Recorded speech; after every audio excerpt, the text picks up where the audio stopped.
जोधपुर के जायजन में हमारे पूर्व मुख्यमंत्री आदरणीय अशोक गहलोत जी ने रिफाइनरी को लेकर के कुछ टीका टिप्पणी की थी। स्पष्ट रूप से कहा था कि हम 31 दिसंबर 2023 तक इस रिफाइनरी के कार्य को पूर्ण कर देंगे, लेकिन उन्होंने अपने कार्यकाल में पूर्ण नहीं की। हमारे यशस्वी मुख्यमंत्री आदरणीय भजनलाल जी ने उनका निरीक्षण कर ये कहा है कि 2-3 महीने में ये पूर्ण रूप भव्यता ले लेगी। आज स्वर्गीय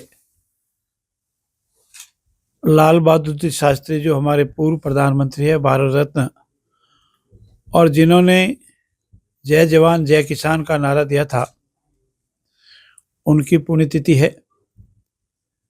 उन्होंने हमारे देश को बहुत कुछ दिया और अपने स्वयं को देश की रक्षा करते हुए मैं एक तरह से कहूँगा कि शहीद हो गए। सन 1900 पाकिस्तान के 65 के युद्ध में शास्त्री जी ने जो हमारा नेतृत्व किया, वो वाकई हमारे सबके लिए गौरवान्वित करने वाले पल हैं।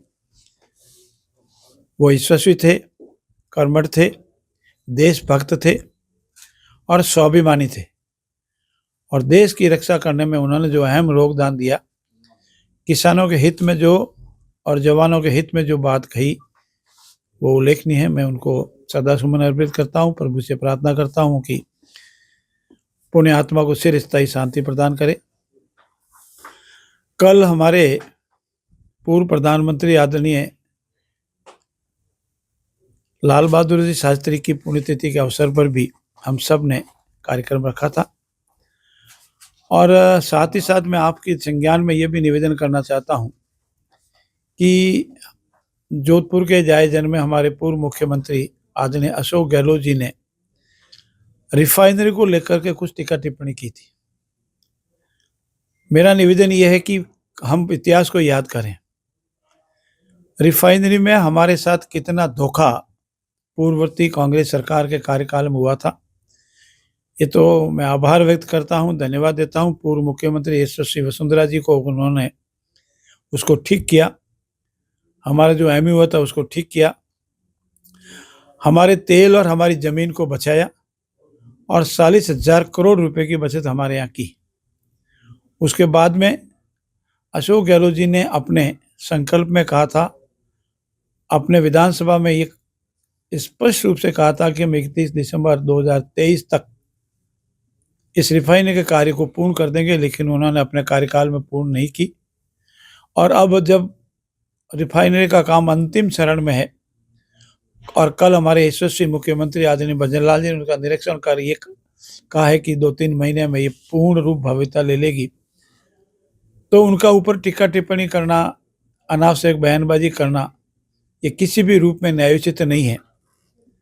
जिनके कार्यकाल में कोई काम नहीं हुआ, जो इसको पूर्ण नहीं कर सके, जिन्होंने राजस्थान की जनता के साथ धोखा किया, उनको हमें सलाह देने या टीका टिप्पणी करने का कोई अधिकार नहीं है। मैं उनसे नम्रता से निवेदन करता हूं कि कृपया ये बतावे कि आपके कार्यकाल में क्या हुआ, आपने जो समझौते किए थे उसमें राजस्थान के हितों के साथ क्या हुआ, आपने जो समझौता किया उस जमीन का क्या मूल्य आपने वसूल किया, आपने जब एमयू किया था तो कितने हजार करोड़ रुपए का नुकसान हो रहा था। और मैं साथ ही साथ ये निवेदन करूंगा कि यशस्वी भजनलाल जी ने जो घोषणा की थी उसी के अनुरूप कार्य हो सकता है। इतना बड़ा प्रोजेक्ट है, स्वाभाविक रूप से कुछ दिन या 1-2 महीना देरी होना स्वाभाविक है, ये हमारा संकल्प है। और बजट घोषणा है हमारी, दूसरे जो 7 उपकरण लगने वाला है और दूसरी मशीनरी जो लगने वाली है, दूसरे छोटे उद्योग लगने वाले हैं, बायोमेट्रिक्स लगने वाले हैं, उसको भी हम पूर्ण करेंगे। मैं ये भी निवेदन करता हूँ कि उन्होंने एक गलत बयानबाजी की कि इंग्लिश मीडियम स्कूलों को ये सरकार बंद कर रही है, ये हमारी योजनाओं को बंद कर रही है। आज दिन तक ये सरकार उन जनहितकारी किसी योजना को बंद नहीं किया, न कभी बंद करेगी।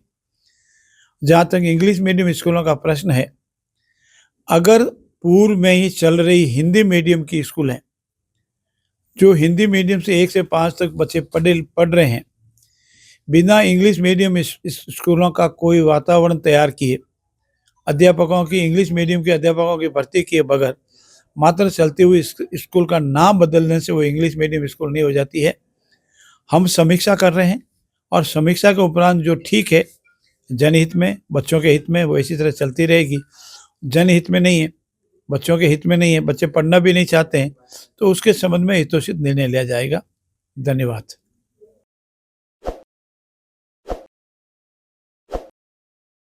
ताज़ा खबरों के लिए विजिट करें द फैक्ट इंडिया की वेबसाइट और डाउनलोड करें द फैक्ट इंडिया ऐप।